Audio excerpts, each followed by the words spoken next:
So, have you ever walked away from a chat feeling like totally drained? Yeah, or you walk into a room and just, feel a certain vibe, What? even if nobody's said anything. Exactly. Well, this deep dive, we're going to unpack something pretty interesting, I think. Okay. It's how being more present, tuning into your body language, and, well, managing your own energy can actually give you more clarity, more control day to day. Right. And what's really fascinating is how these things, they seem separate, but they're really woven together. The Totally. sources we looked at, they really focus on like practical techniques, things you can actually do. Yeah, actionable stuff. Exactly. To be more aware, communicate better without even talking, and kind of protect your personal energy. Mm-hmm. So the goal here is really to pull out the key insights, to help you navigate things with a bit more intention and maybe feel less overwhelmed. That feeling, yeah. Okay, so let's start with mindful living. What is that, really? At its core, it's just, well, being fully present, aware of what's happening right now, Simple, but not easy. kind of. And it's rooted in mindfulness, right? Mm-hmm. Which is basically paying attention on purpose to the present moment and uh, crucially, without judging it. Right, the non-judgmental part. Exactly.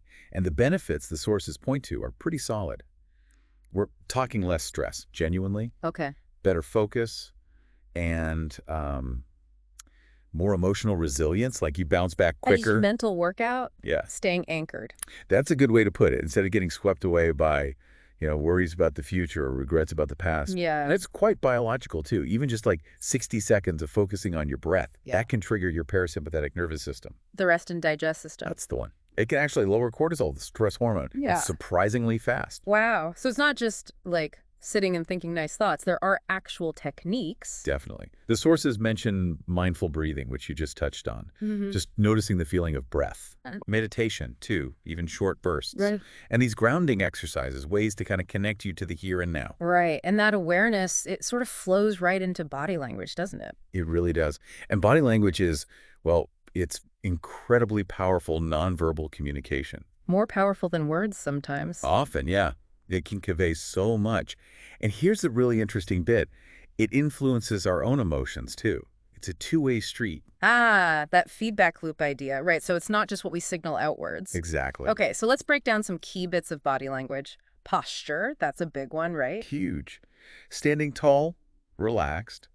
That signals something very different from, say, slouching or crossing your arms. Yeah, slouching feels kind of closed off. It can definitely come across that way. Openness, confidence with good posture. Crossed arms, maybe defensiveness, maybe insecurity. And facial expressions. A smile versus a frown. Obvious, maybe. Obvious, but powerful. A simple smile, it just radiates warmth. A furrowed brow can show stress, or maybe just deep concentration. But even subtle shifts, they really change the feel of an interaction. And they can change how we feel inside, too. Okay, and eye contact. That's tricky. Too much is weird, too little feels dodgy. It's a balance, absolutely. Appropriate eye contact shows you're engaged, respectful, but like the sources correctly say, it's very culturally dependent. Oh, good point. Very important to remember. Crucial. Then you've got hand gestures. Open hands, palms slightly up maybe, often seen as honest, approachable. Versus fidgeting. Right. Fidgeting, hiding your hands, that can signal nervousness, even if you don't mean it to. All right. And it all links back to breath again. Shallow, quick breathing often goes with anxiety, shows up in tense shoulders, maybe jittery movements. Whereas deep, steady breathing Supports a calmer physical presence. Open, more relaxed body language naturally follows. So, okay, how do we get better at this? Like, consciously use our body language. Well, the first step, according to the sources, is just observation. Noticing your own body language. Like, how do I stand when I'm nervous versus confident? Exactly. Just watch, without judging yourself. That awareness is the foundation. Okay. Then there's this idea of mirroring subtly. If someone has an open posture, maybe you adopt one too. Gentle gestures. It builds rapport. Right, creates that silent connection. And I like this bit about practicing confident postures, like fake it till you make it. Sort of. Actively standing tall, shoulders back, even when you don't feel confident. The sources suggest this can actually nudge your internal state. Trick your brain a bit. Pretty much. Your mind affects your body, but your body can also affect your mind. It's bidirectional. Cool. So beyond the basics, you mentioned some lesser known Yeah, insights. some more nuanced things, like the quality of your eye contact. How so? Well, softening your gaze can convey warmth, empathy, makes you seem more approachable, whereas a steady, focused gaze can signal honesty, concentration. So it's not just if you make eye contact, but how? Exactly. Practicing that softer gaze can really create a comforting presence.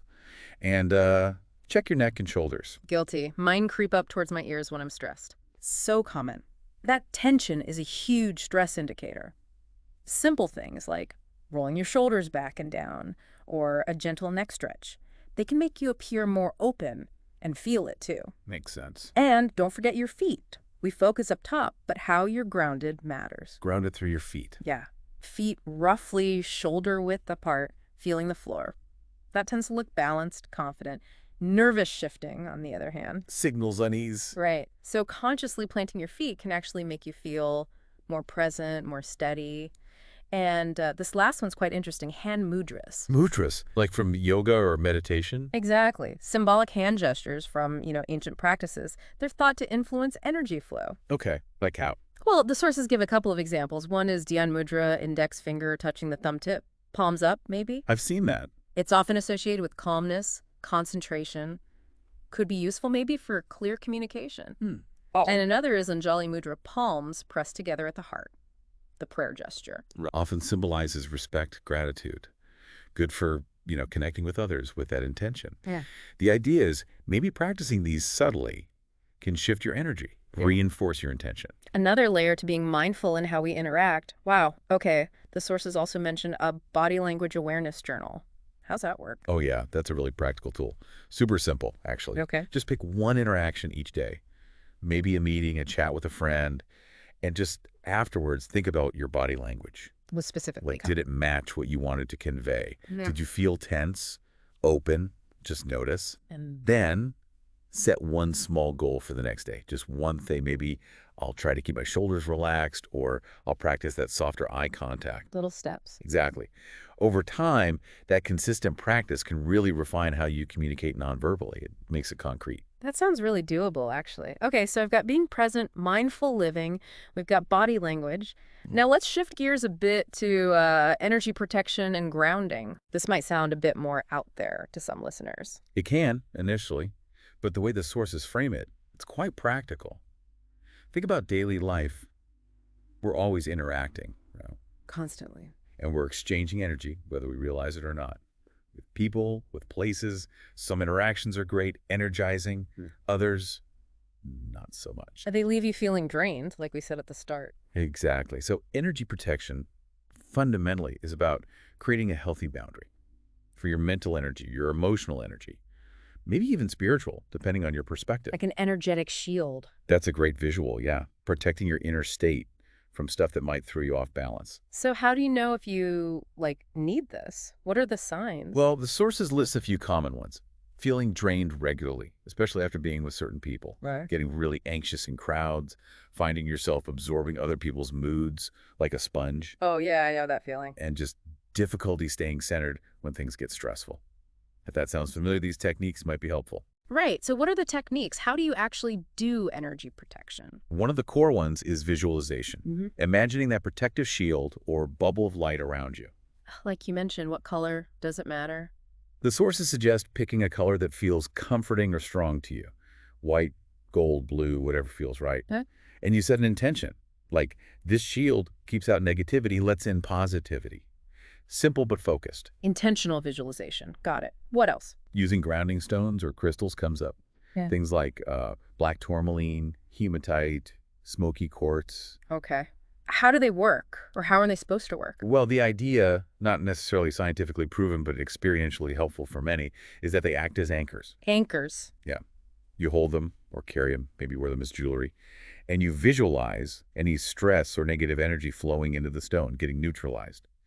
It's a focal point for your intention to release. I know people who find that really helpful. And then there's smudging, cleansing rituals using smoke. Like with sage. Sage, yeah, or cedar, Palo Santo wood. You waft the smoke around your body or through your space with the intention of clearing out old, unwanted energy. It's an ancient practice in many cultures. Like an energetic reset button. Kind of, yeah. And finally, just setting clear intentions, mental affirmations. Like telling yourself. Something like, I intend to protect my energy today, or I choose to remain calm and centered. Saying it in the morning, reinforcing that boundary mentally. Okay, those all seem quite proactive. So how is grounding different from protection? They sound related. They are related, definitely. But grounding is more about stability, connecting with the Earth's energy specifically. Ah, okay. Not just blocking negativity, but anchoring yourself. Exactly, creating that sense of rootedness. It helps calm a racing mind, release physical tension. It's like plugging back into a natural source of calm. So how do we ground ourselves? What are the techniques there? One of the most direct ways mentioned is earthing, literally walking barefoot on the earth. On grass. Sand. Yep. Grass, sand, soil, Yeah. natural surfaces. The idea, in some theories, involves electron transfer from the earth, potentially reducing inflammation and stress. Interesting. For how long? The suggestion is maybe 10, 15 minutes. And while you do it, visualize that earth energy coming up through your feet and any tension flowing down and away. I can picture that. What if you can't get outside barefoot? Good question. There's the tree visualization. Okay. You imagine yourself as a strong tree. Feel roots growing down from your feet deep into the earth. With each inhale, draw up that stable earth energy. With each exhale, release tension down through the roots. Nice. You can do that anywhere. Pretty much. There's also the breath of the earth technique. Just deep breathing, but with that specific visualization. Breathing in grounding energy, breathing out stress. Simple focus. Very simple. And again, carrying grounding stones can help here too. Hematite, black tourmaline, maybe red jasper. Holding one during a stressful moment can be like a physical anchor to help you feel more stable. So it seems like combining some of these could be quite powerful. Absolutely. The sources actually suggest creating a little daily routine. Like what? Maybe start the morning with that shield visualization. Mm. Take 5 minutes for some grounding breaths. Pop a grounding stone in your pocket if you like that. And maybe something in the evening? Yeah, perhaps an evening energy cleanse, could be smudging, could be another visualization, just to kind of clear the day. Building a routine. Exactly. The idea is that these practices, done consistently, build a more stable, energetic foundation. Mm-hmm. And that helps you show up more confidently, more calmly in your interactions. Okay, wow. So let's try and pull this all together. We've covered quite a bit. We have. Mindful living for being present, body language for communicating and how it affects us internally, and then energy protection and grounding for resilience. Resilient stability, yeah. And the key thing, I think, is seeing how they're all connected. How so? Well, being more present through mindfulness naturally makes you more aware of your body language, right? Yeah, that makes sense. And being more aware of your body and how you feel makes you more sensitive to your own energy. You notice when you feel drained or anxious. Which then prompts you to maybe use those protection or grounding techniques. Exactly. It creates this positive feedback loop. More presence leads to more awareness, which leads to better self-regulation energetically and emotionally. It all supports your overall well-being. Right. It's not just separate tricks. It's an integrated approach to navigating, well, life. Beautifully put. So a final thought for you listening. As you go about your day, maybe start to notice those subtle energy exchanges, the little interactions, and just consider what small shift, a tiny bit more awareness of your posture, a single grounding breath, what could that do to create a bit more space, a bit more clarity for now? Yeah, don't feel you have to do everything at once. No, definitely not. Maybe just pick one thing we talked about, one technique, try it out this week, see what happens, observe the impact. You might be surprised at the difference even a small change can make.